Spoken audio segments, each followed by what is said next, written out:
Hey guys, so I have not been making a lot of videos recently. You've noticed, I'm sure. But one of the things that I definitely can do, even though I read way less this year than I normally do, was make you a best and worst video, because I definitely, even though again, I read very limited for me this year, had some pretty high highs and some very low lows. There are sometimes when I do these videos, like I've done them in the past, that I break them up between like nonfiction and romance to kind of give you a flavor of the best and the worst of each. What happened this year was that I seem to have read more good nonfiction than not, and more bad romance than not. So I just so happened to literally, like based on my ratings on Storygraph, have a top 5 and a bottom 5 out of the 54 books that I read this year. And I'm not gonna mess with them. I'm not gonna make any fun categories. I'm just gonna tell you the best of the best and the worst of the worst. All of these in some capacity do have a longer video on the channel in which I talk more about the plot and like my feelings. And so this is just gonna be sound bites for these, and I will link up above in the cards to the relevant videos, and I'm going to run out of cards. So after that, they will be down in the description of the video in case you want to hear my longer thoughts, or in some cases with some of these books, fresher thoughts, because for some of them I did read them all the way at the beginning of the year, and I don't know about you, but it feels like 2025 has at once been a million years and a blink. So all of those videos will be linked somewhere for you to get a hold of. So here's my plan for this video. Since I'm not grouping them or anything, what I'm gonna do for my best books is start with the lowest rated best, and then move on to my 5-star read, because I actually only had one 5-star read this year, although looking at this for this video, I may have made some not so generous ratings of books that I like can't stop thinking about that I think could actually be 5 stars, but anyway. And then I'm gonna move on to my worst, and I'm going to start with my highest rated worst before I get to the books that just absolutely broke me. And if you've ever seen me do these before, or if you haven't, just so you know, I don't ever add DNF'd books to these lists. When I say my worst, I mean the worst books that I finished. So yes, I had DNFs this year, but I don't ever put those in these videos. And if you're curious what I DNF'd this year, you can follow me on Storygraph. So starting off my best list is a romance novel called Beg, Borrow, and Steal by Sarah Adams. I read this book all the way back in like January of this year. It was one of the first books that I read. So I don't have a ton of memories, like specific memories about why I rated it 4.5 stars.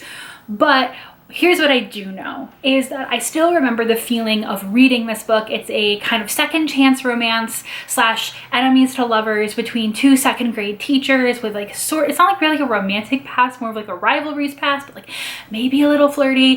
They end up kind of having to go on like hijinks. They break into the principal's house at one point. But what I think really got me to rate this book so highly was the way that it made me feel. Like it was one of those romance novels that just hit me in all the right ways. The characters were funny, the story was funny.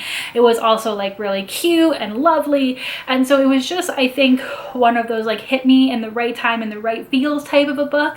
It is actually a 3rd book in a series that I did not know, the Rome, Kentucky series by Sarah Adams. There is now I think 4 books, so I could go read the first 2 and read the last one, but like this book, again, each of these follows a different couple, so this book just it was all the right things for me, and I think it really started off my year on a high note that unfortunately the end of the year did not meet, but that's okay. You can watch my full review for more.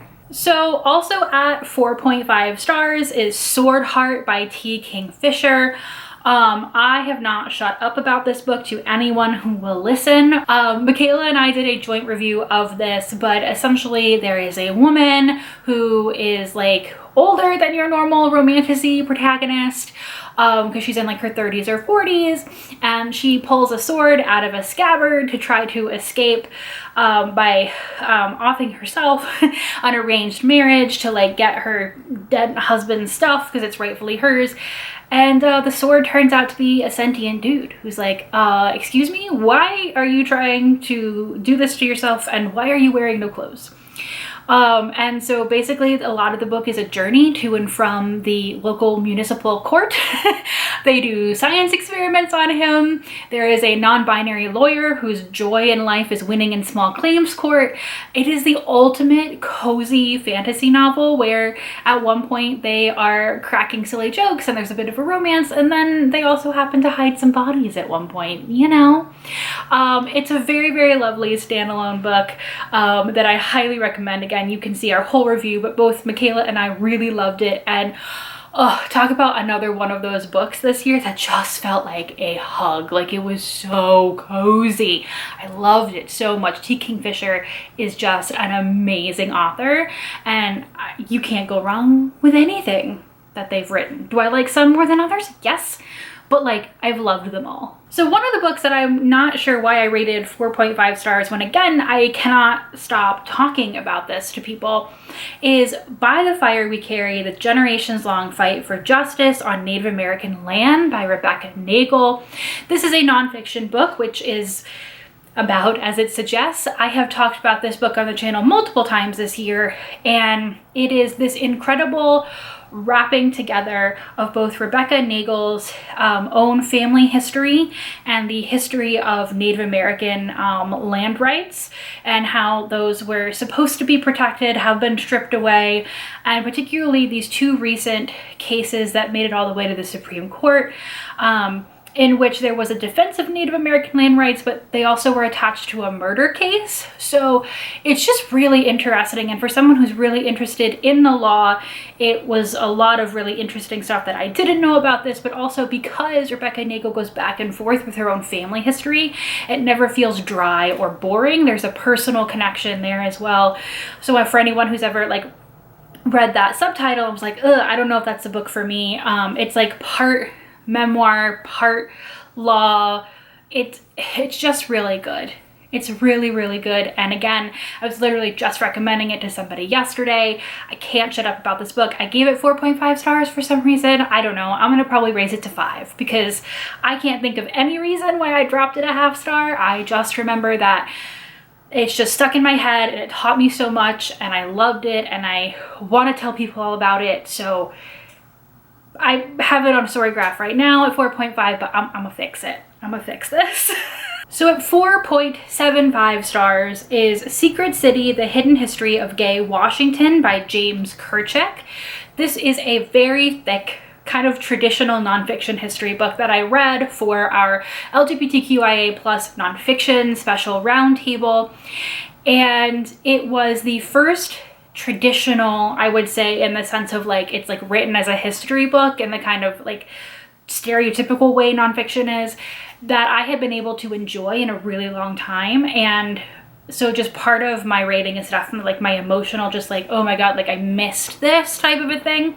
But that wouldn't have happened if I didn't enjoy the book.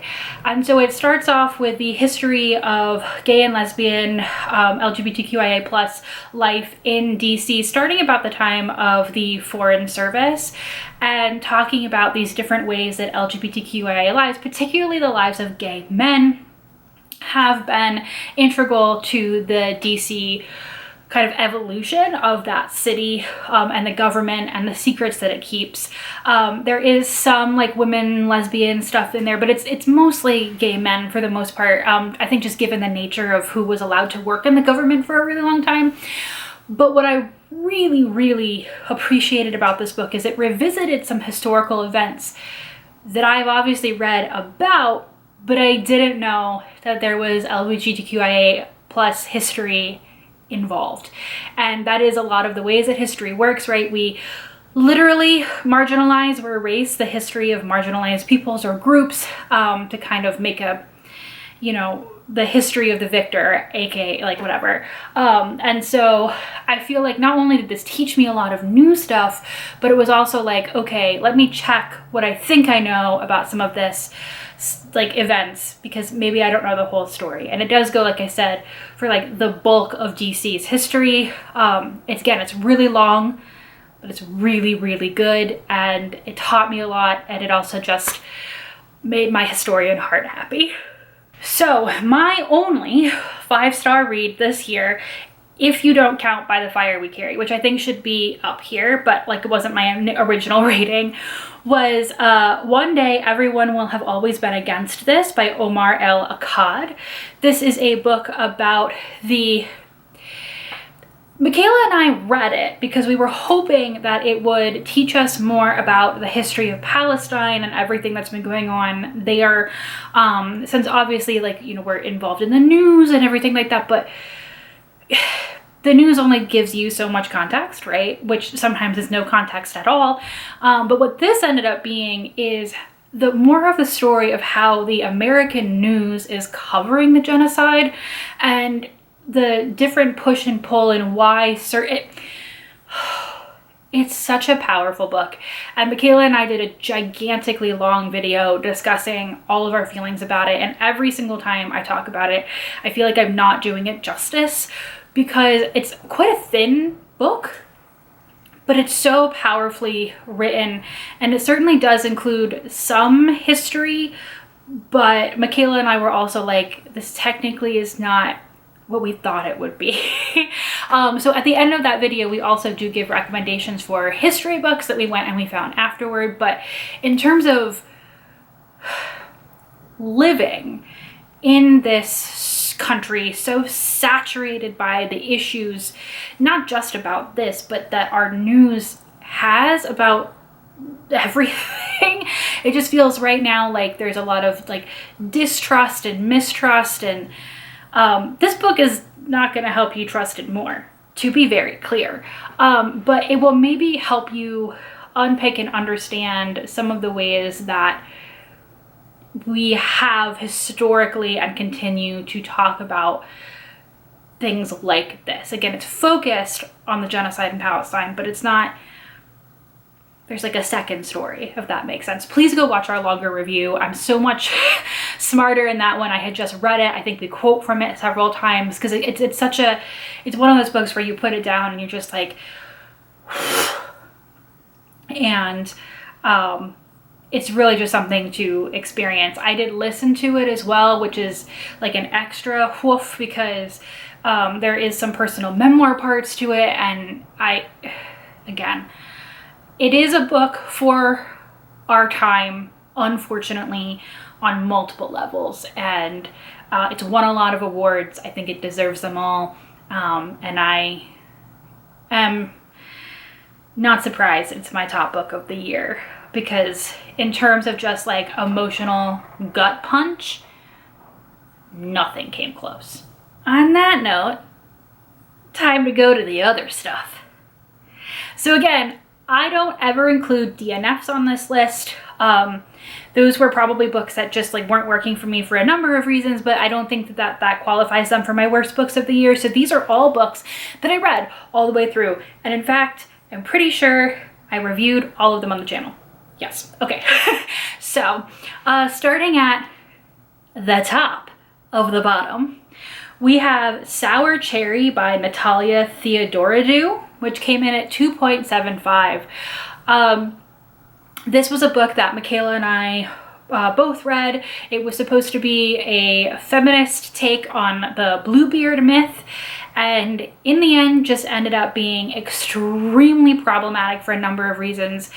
It was beautifully written, which is why it ended up getting a 2.75, because it was clear to both Michaela and I what this book was trying to do to subvert tropes. But we had some issues where in the attempt at subversion or giving a more feminist message, some stuff was actually recapitulated. And also there's like a huge side quest in the center that made no sense plot-wise. So yeah, we loved the writing on like a technical level for the most part, but we really sat down and dissected like, okay, if this is supposed to be feminist, why this? So we have such a good review on this where we go through all of the stuff, but this was not the feminist retelling we were looking for. Also coming in at 2.75 was Yin Yang Love Song by Lauren Kung Jessen. I did a review of the arc at the beginning of the year, and This was quite a depressing review for me, honestly. I've reviewed 3 of Lauren's books at this point. I really, really loved the first one. The second one was okay. And this third one was just, it was so much talking. Like, there was just like these, like, I felt like I was a little bit in like the characters' therapy sessions or something, except for like there was always one person who like was like had more like therapist knowledge than they really should have. Then the romance itself suffers because they're not doing anything. And I don't mean doing it, I mean literally like developing a relationship. There's just so much talking and so little plot. And yeah, this has certainly been a feature of the last couple of Lauren's books where there's a lot of dialogue in them, but this one just felt like the book ended up at that point just being empty, like a lot of saying and no doing, which is really depressing. I really do like the first book of Lauren's that I read, and again, if you follow the link to this review, you'll get linked to the other ones, but yeah, this one was just, if I had to say one of my most disappointing books out of this whole list, it's probably this one because I wanted to love it so much. All right, so coming in at a 2-star rating is Reservoir Bitches by Dalia de la Cerda. This was the book that Michaela and I read for our translated text this year. The author, Dalia, is from Mexico. And this one just didn't work for a number of reasons. Again, you can go watch our whole review, but it's supposed to be a connected series of short stories about different women's lives experiencing a great deal of violence in Mexico. The violence is certainly there, but the like kind of like positive or like, you know, tough bitch thing that was kind of comes through when you read the description of the book, not there. It's all violence.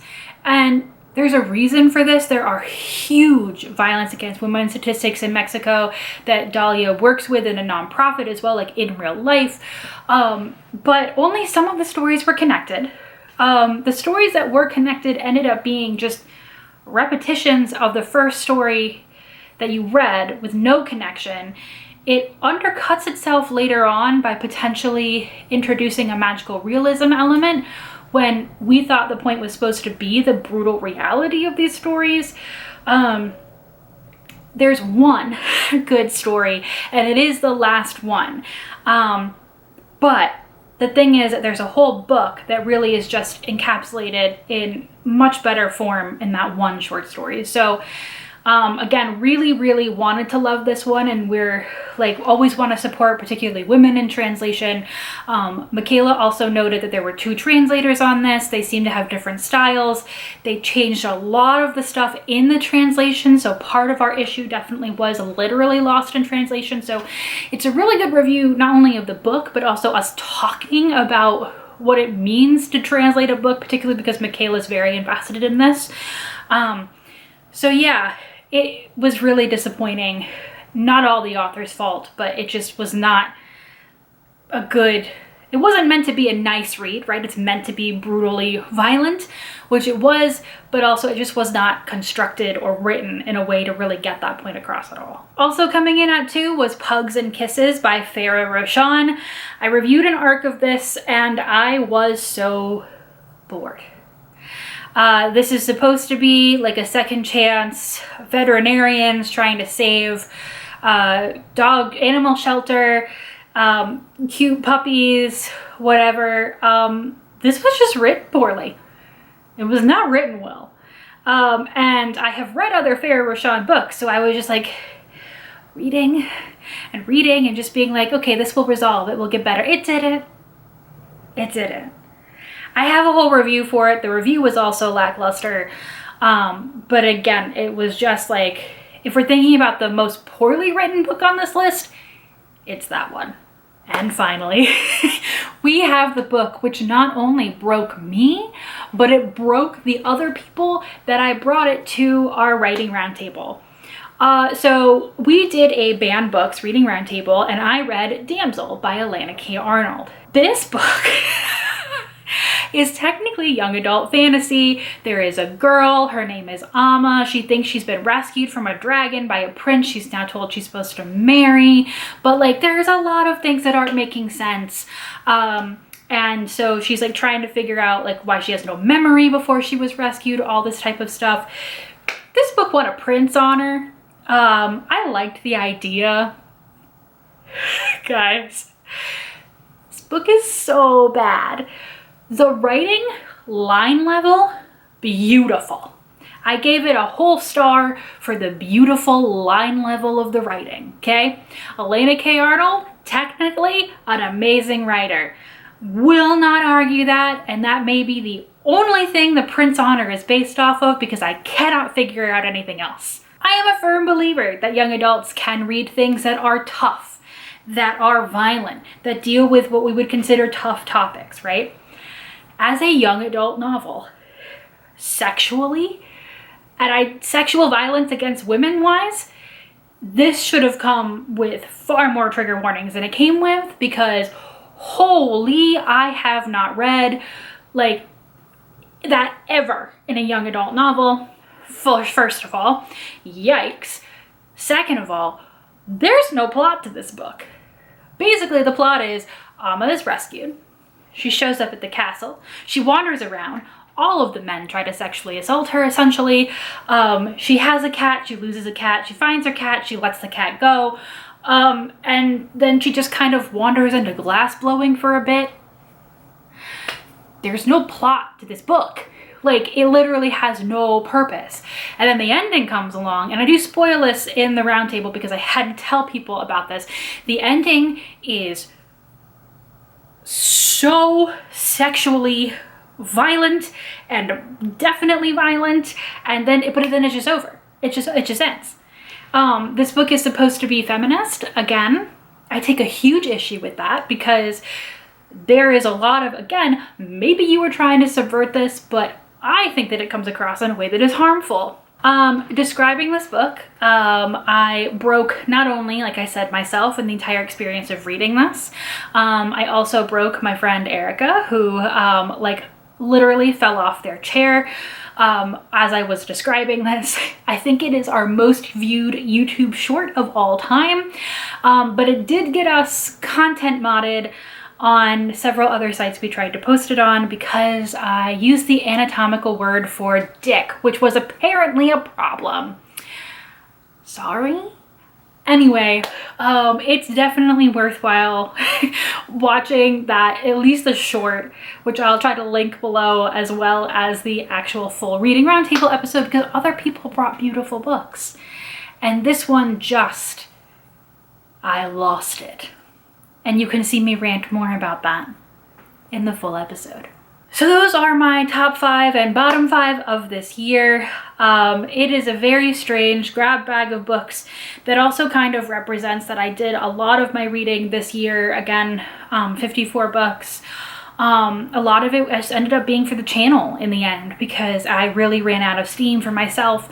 I also do feel like that maybe it hampered my enjoyment of certain books, and I did try to think about that as I was making these lists and really make sure that the ratings that I gave, particularly to my lower rated books, was for reasons and not just I wasn't vibing with it. Not that that's not a legitimate reason not to rate a book highly, but you know, I do recognize that I've been depresso espresso this year, and that does kind of hamper your enjoyment of things that maybe you would otherwise enjoy. But I hope that you take the time, if there are either books that you want to hear more about or reviews where you want to see me lose my mind. All of those links, like I said, will be either in the cards or in the description of this video. And I'm just hoping for not a better reading year, right? Because it's not necessarily about the numbers, but I do feel like this year, especially towards the end, reading is something that I stopped enjoying